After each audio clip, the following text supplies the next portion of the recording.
तो Paytm payment bank एक payment bank है जो कि शेड्यूल कमर्शियल बैंक से अलग है, और कमर्शियल बैंक्स की तरह इसके रेगुलेशंस में अलग तरह के रेगुलेशंस, हालांकि दोनों को मॉनिटर आरबीआई ही करती है, और आरबीआई ने फिलहाल भी अपने आरबीआई एक्ट की धारा 35A के तहत ही इसके बैंकिंग कार्यक्रम को रोका है। ठीक है, अच्छा अब इसका थोड़ा सा इतिहास भी जान लीजिए।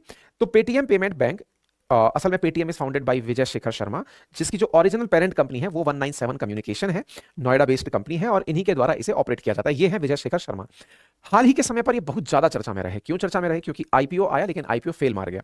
चर्चा में इसलिए भी रहे कि एक हिंदी मीडियम का लड़का इतनी बड़ी $1 बिलियन कंपनी बना लिया। चर्चा में इसलिए भी रहा क्योंकि पेटीएम के अंदर जो इन्वेस्टर थे वो चाइनीज थे।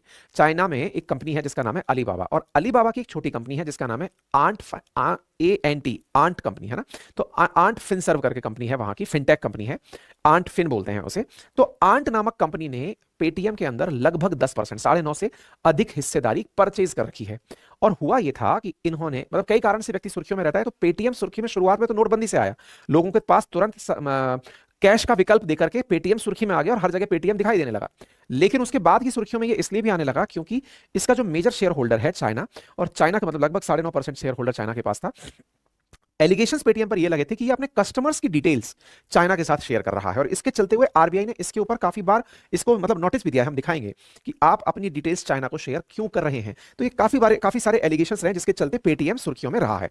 ठीक है, तो पेटीएम की जो कहानी है ना, ये अपने आप में काफी विचित्र है, लेकिन थोड़ा सा इसका इतिहास जान लीजिए। तो 2000 के अंदर 197 के नाम से सबसे पहली कंपनी के रूप में इसकी शुरुआत हुई थी, और धीरे धीरे यह कंपनी बढ़ते हुए 2021 में अपना आईपीओ लेके आई थी। इसका ये दुर्भाग्य भी रहा कि जब इसका आईपीओ आया ना, जिस प्राइस पर इसका आईपीओ आया था, आज तक वहां तक रेट वापस नहीं पहुंची है, यानी कि एक फेल आईपीओ के रूप में भी पेटीएम का नाम रहा है, क्योंकि इसकी कंट्रोवर्सीज काफी ज्यादा बाहर आने लगी थी, है ना। तो आईपीओ तक की जर्नी में इन्होंने जो काम शुरू किए, तो पेटीएम पेमेंट का जो पेटीएम पेमेंट गेटवे इन्होंने शुरू किया वो 2012 में किया। 2014 के अंदर इन्होंने पेटीएम वॉलेट और पेटीएम लैब्स की स्थापना की। 2015 में इन्होंने पेटीएम क्यूआर कोड शुरू किया, और उसके बाद 2018 में इन्होंने पेटीएम का फर्स्ट गेम शुरू किया, फिर पेटीएम क्लाउड, फिर enter in credit card business etcetera इन्होंने शुरू किए थे। ठीक है, आरबीआई ने हाल ही में अपने धारा सेक्शन 35A के तहत बैंकिंग रेगुलेशन एक्ट 1949 का उपयोग करते हुए कहा है कि no further deposit or credit transactions or top ups shall be allowed in any customer account, prepaid instruments, wallet, FASTags, NCMC cards etcetera after February 29, 2024 other than any interest, cashbacks or refunds which may be credited any time, it said. यानी कि RBI के द्वारा अपने आदेश में कहा गया है कि आपने बहुत ज्यादा इरेगुलरिटीज रखी हैं, जिसके चलते हुए आपकी सर्विसेज को रोका जा रहा है। आपके मन में एक बड़ा सवाल यह बनेगा कि क्या अचानक आरबीआई को सपना आया क्या कि आज सपना आया कल से रोक दो? नहीं, 2022 के भी मैं आपको कई आदेश दिखाऊंगा जिसमें आरबीआई इन्हें बार बार चेतावनी दे रही थी कि हम आपका काम रोक देंगे, आप बैंकिंग से रिलेटेड जो इरेगुलरिटीज हैं आप उनसे बाहर निकलिए। आपने बैंकिंग में बहुत सारा घालमेल कर रखा है। घालमेल में सबसे बड़ा घालमेल जो इनके साथ निकल के आया था वो यही था कि जो मिनिमम क्रेडिट करने की गारंटी है वो 1 लाख रुपए तक की है, नंबर 1, और नंबर दूसरा 100 CR का फंड मेंटेन करने की है। इन दोनों में बहुत ज्यादा इरेगुलरिटीज देखी जा रही थी।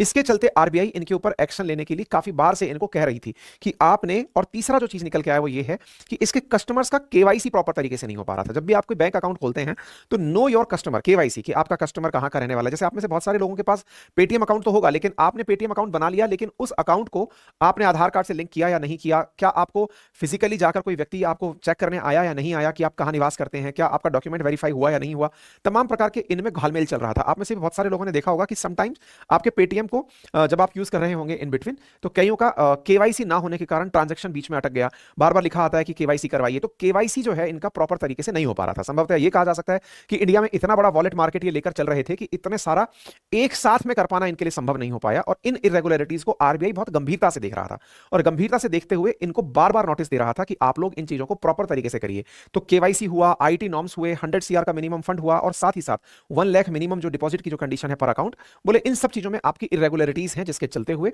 आपको बैंकिंग सर्विसेज पर होल्ड पर डाला जा रहा है। जिस धारा के तहत इन्होंने बैंकिंग एक्ट का धारा यूज किया गया है उसका नाम 35A है। 35A के डायरेक्शंस के तहत यहां पर यह ध्यान रखा गया है कि कस्टमर्स के हितों का ध्यान रखते हुए आरबीआई ये सब काम कर रहा है। अब एक बड़ा सवाल बनता है कि सर आरबीआई ने कस्टमर्स के हितों का ध्यान तो रख लिया, लेकिन मेरा पैसा पेटीएम में लगा हुआ है। अब पेटीएम में कहां लगा हुआ है? मेरा पैसा वॉलेट में डाला हुआ है, मेरा पैसा फास्टैग में डाला हुआ है, मैंने वहां से गोल्ड लोन मतलब गोल्ड खरीदा हुआ है, मैंने वहां से मार्केट की सिक्योरिटीज परचेज की हुई है, शेयर मार्केट में पैसा लगाया हुआ है, तो मेरे पैसे का क्या होगा? उन सारे प्रश्नों का जवाब आपको आज के सेशन में मिलने वाला है। और साथ ही मैं ये भी बता दूं कि कोई भी पैसा, चूंकि ये आरबीआई के द्वारा लाइसेंस प्राप्त पेटीएम बैंक है, पेमेंट बैंक है, तो किसी भी प्रकार की घबराहट या पैनिक की सिचुएशन क्रिएट आपके दिमाग में नहीं होनी चाहिए। लेकिन एक बड़ा प्रश्न यहां पर और बनता है कि सर एक बात बताइए, पेटीएम की बैंकिंग सर्विसेज तो रुक जाएंगी, लेकिन पेटीएम का जो आईपीओ आ रखा था उसका क्या होगा? तो आईपीओ में जो लोगों का पैसा लगा हुआ था ना, जिस मतलब शेयर मार्केट में जो लोग ट्रेड कर रहे थे, चूंकि जब बैंक ही यानी पेटीएम ही काम नहीं करेगा तो उनका जो शेयर मार्केट में लगा हुआ पैसा है वो धीरे धीरे डेफिनेटली डाउनफॉल का देखेगा, और आज हुआ भी है। जैसे ही पेटीएम का मतलब जैसे ही शेयर मार्केट ओपन हुआ उसके बाद पेटीएम के अंदर बहुत जबरदस्त दामों के अंदर गिरावट देखी गई, लोअर सर्किट लगाना पड़ा, रोकना पड़ा कि भैया अब रोक दो नहीं तो ये बुरी तरह बर्बाद हो जाएगा, ठीक है ना। तो इस प्रकार से इनको साथ दिक्कत तो आ रही है। अब बड़ा सवाल यह है कि क्या पहले भी कभी ऐसा हुआ है? जी बिल्कुल हुआ है। ये मार्च 11 2022 की आप कटिंग देख रहे हैं, जिसमें देख रहे हैं कि action against Paytm payment bank limited under section 35A of banking regulation act 1939। पहले भी आरबीआई ने in exercise of its power inter alia under section 35A of banking regulation act Paytm payment bank को direct किया गया था कि to stop with immediate effect onboarding of new customers, कि आप नए ग्राहकों को लेना तत्काल प्रभाव से बंद कर दीजिए। The bank has also been directed to appoint an IT audit firm to conduct a comprehensive system audit of its IT systems. IT systems का मतलब समझिए कि पेटीएम के साथ जो सबसे बड़ी दिक्कतें आ रही थी, जिसको लेकर 2022 में भी आरबीआई इसको चेतावनी दे रहा था, वो ये था कि इनके आईटी में फॉल्ट था। इंफॉर्मेशन टेक्नोलॉजी, आईटी का आसान भाषा में मतलब कि आपने पेटीएम को इंस्टॉल किया, पेटीएम आपकी जो जानकारियां जुटा रहा है वो जानकारियां सही मायने में पेटीएम तक रुक रही हैं या फिर वो चाइना जा रही हैं। इन विषयों पर पेटीएम के ऊपर काफी ज्यादा आरोप लग रहे थे, और आरोप लगने वाजिब भी थे, क्योंकि इनका जब 10% शेयर होल्डर, लगभग 10% शेयर होल्डर चाइना की एक फर्म है, तो वो इनका सारा डेटा अपने पास मंगा रही है। जब डेटा मंगा रही है तो इस विषय पर जब इनसे सवाल पूछा गया, अच्छा आपको कैसे पता चलेगा कि ऐसा नहीं हो रहा है, तो इस काम को करने के लिए आपको अपना अकाउंट बार बार ऑडिट करवाना पड़ेगा। ऑडिट का मतलब किसी थर्ड पार्टी से कहना पड़ेगा कि आप आइए और चेक करिए कि हम सही हैं या गलत हैं। ये अपना ऑडिट नहीं करा रहे थे, जस्ट लाइक बायजूस वाले अपने फाइनेंसेस का ऑडिट नहीं करवा रहे थे कि कहीं पता चले कि कोई घालमेल है, पता चल गया। एग्जैक्टली पेटीएम अपने आईटी का ऑडिट नहीं करा रहा था। तो इस चक्कर में आरबीआई इन्हें बार बार चेतावनी दे रहा था कि भाई देखिए, केवाईसी हो नहीं रहा है, आईटी की ऑडिट हो नहीं रही है, ऐसी स्थिति में आप नए कस्टमर्स को ऐड करना बंद करिए। तो 2022 में भी ये सुर्खी छपी थी, RBI directs Paytm payment bank to stop onboarding of new customers. अगर आप 2022 की कटिंग देखते हैं तो आप यहां पर देख पाएंगे RBI punished Paytm payment bank for data leak to Chinese firm, ऐसा रिपोर्ट्स में कहा गया था। आप यहां पर दोनों खबरों को रिलेट कर सकते हैं। यहां पर आप देख सकते हैं मार्च में, ये देख सकते हैं आप मार्च के अंदर इनके ऊपर इस प्रकार की चीजें निकल कर आई थी। तो उम्मीद है आपको यह बात समझ में आई होगी। इसी प्रकार से आप अगस्त 2018 की कटिंग देखते हैं, आरबीआई ने पेटीएम पेमेंट बैंक से कहा कि आप अपने नए कस्टमर्स को एनरोल करना रोकिए। यानी आरबीआई इन्हें बार बार चेतावनी दे रहा था, भाई मान जाओ। 2018 में चेतावनी दी, 2022 में चेतावनी दी, आप अगस्त 2018 की कटिंग देख सकते हैं कि भाई आप नए कस्टमर्स ऐड करना बंद करिए। लेकिन ये लोग मान नहीं रहे थे। मतलब इनका इस तरह से चल रहा था कि जब सब कुछ बढ़िया चल रहा है तो कोई क्या ही रोकेगा। क्यों? क्योंकि अभी नोटबंदी का प्रभाव है, लोग पेटीएम कर रहे हैं, ठीक है कर लेंगे। मतलब कंप्लायंसेस को करने में ये बहुत स्लो हो रहे थे। इनके साथ जो कंप्लायंसेस थे कि आपको बैंकिंग के साथ सरकार ने जो जानकारी कही है कि आप एटलीस्ट ये सब करिए, उनको करने में कहीं पिछड़ रहे थे, और पिछड़ने का परिणाम इनके साथ क्या निकला, फाइनली तो फिर डंडा चलना ही था। आप ये देख सकते हैं आरबीआई इंपोजेस मॉनेटरी पॉलिसी, पैसे का भी इनके ऊपर पेमेंट मतलब वो लगाया गया, 5.5 करोड़ रुपए का लगभग इनके ऊपर मॉनेटरी पेनल्टी आरबीआई के द्वारा अक्टूबर 12 2023 में लगाई गई। अर्थात 18, 22, 23 और अब 24 इतनी बार मल्टीपल टाइम्स अगर किसी बैंक को टोका जा रहा है तो फिर यह चीज तो बहुत बड़ी बनेगी। तो यही कारण है कि देश के अंदर अब इन विजय शेखर शर्मा का मीम बन रहा है, लोग मजे ले रहे हैं कि आप इस तरह से कहा करते थे, अब पेटीएम के इन्वेस्टर्स का क्या होगा जनाब अली? अपनी तो जैसे तैसे कट जाएगी, आपका क्या होगा जनाब अली? क्यों? क्योंकि जिन्होंने पेटीएम में पैसा लगा रखा है, भाई बहुत सारे लोगों ने पेटीएम के शेयर परचेज किए हुए हैं, शेयर मार्केट में इन्वेस्ट किया हुआ है, उनका क्या होगा? तो लोग इनको नचा नचा करके देख रहे हैं। अच्छा ऐसा क्यों कह रहे हैं? क्योंकि 197 कम्युनिकेशन जो पेटीएम की पेरेंट कंपनी है, उसका जहां शेयर मतलब परसों तक 761 रुपए था, 31 जनवरी को 761 के भाव पर था, वो आज यानी 1 फरवरी को 609 रुपए पर आ गया।